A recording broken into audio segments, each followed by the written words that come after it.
Welcome to new perfect study centre. विद्यार्थी मित्रांनो, तर आज आपण आपल्या चॅनलवरती जे काही महाटेट आहे TAIT, ज्या विद्यार्थ्यांचे CTET आणि TET पास झालेले आहेत अशा विद्यार्थ्यांनी TAIT टेट परीक्षेचा अभ्यास चालू करणे हे अतिशय महत्त्वाचे आहे.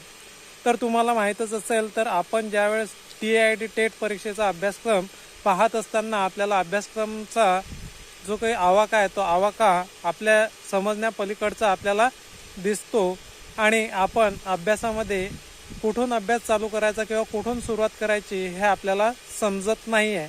तर प्रथमतः सर्वांना माझी अशी नम्र विनंती आहे की जो 80 मार्क्सचा बुद्धिमत्ता घटक आहे आणि त्यामध्ये 30 मार्क्सचा मॅथ आहे आणि याच्यामधले जे काही IBPS थ्रू जे काही पॅटर्न्स आहे तो पॅटर्न्स कोणत्या कोणत्या प्रकारचे प्रश्न विचारते तो आपल्याला समजून घेणे अतिशय महत्त्वाचं आहे. आणि त्याचबरोबर अभियोग्यता चाचणी, त्याच्यामध्ये वेगवेगळे विषय आपल्याला पाहायला मिळतात. 15 मार्क्सला मराठी येतो आणि 15 मार्क्सला इंग्रजी येते.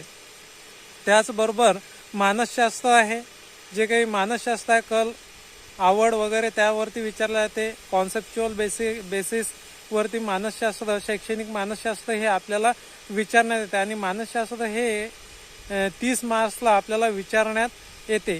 त्याचबरोबर GSचे जे काही आपले चालू घडामोडी किंवा त्याचबरोबर जे काही शालेय पाठ्यक्रमावरील जे काही विषय आहेत, इतिहास झाला, भूगोल झाला, सामान्य ज्ञान, विज्ञान झाला, तो आपल्याला करणे अत्यावश्यक आहे.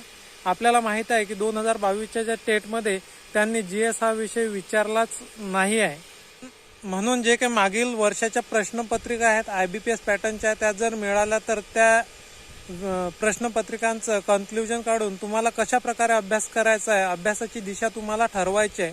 प्रथमतः जे काही IBPSचे जे काही क्लर्कचे जे पेपर्स आहेत ते पेपर्स तुम्ही पहा. त्यामधीलच इथे याच्यामध्ये काही प्रश्न विचारण्यात आलेले होते. आता हे जे आहे हे मी थोडाफार प्रमाणात त्यावरती रिसर्च केलेला आहे.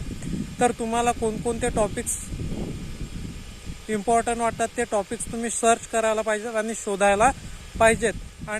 आणि तुम्हाला जर अभ्यास करायचा असेल तर त्याचबरोबर तुम्हाला प्रत्येक एक विषय घेऊन त्या विषयावरील टॉपिक आणि सब टॉपिक कोणकोणते आहेत, किती टॉपिकला किती वेटेजेस आहे, किती प्रश्न त्यामधून विचारलेले आहेत, याचं सर्व कन्क्ल्युजन करून आणि नंतर तुम्ही त्याच्यावरती एक ड्राफ्ट बनवा, नियोजन बनवा आणि तशा प्रकारे तुम्ही अभ्यासाला तयारी करा. व्हिडिओ आवडल्यास व्हिडिओला लाईक, शेअर आणि चॅनलला सबस्क्राईब करायला विसरू नका. धन्यवाद.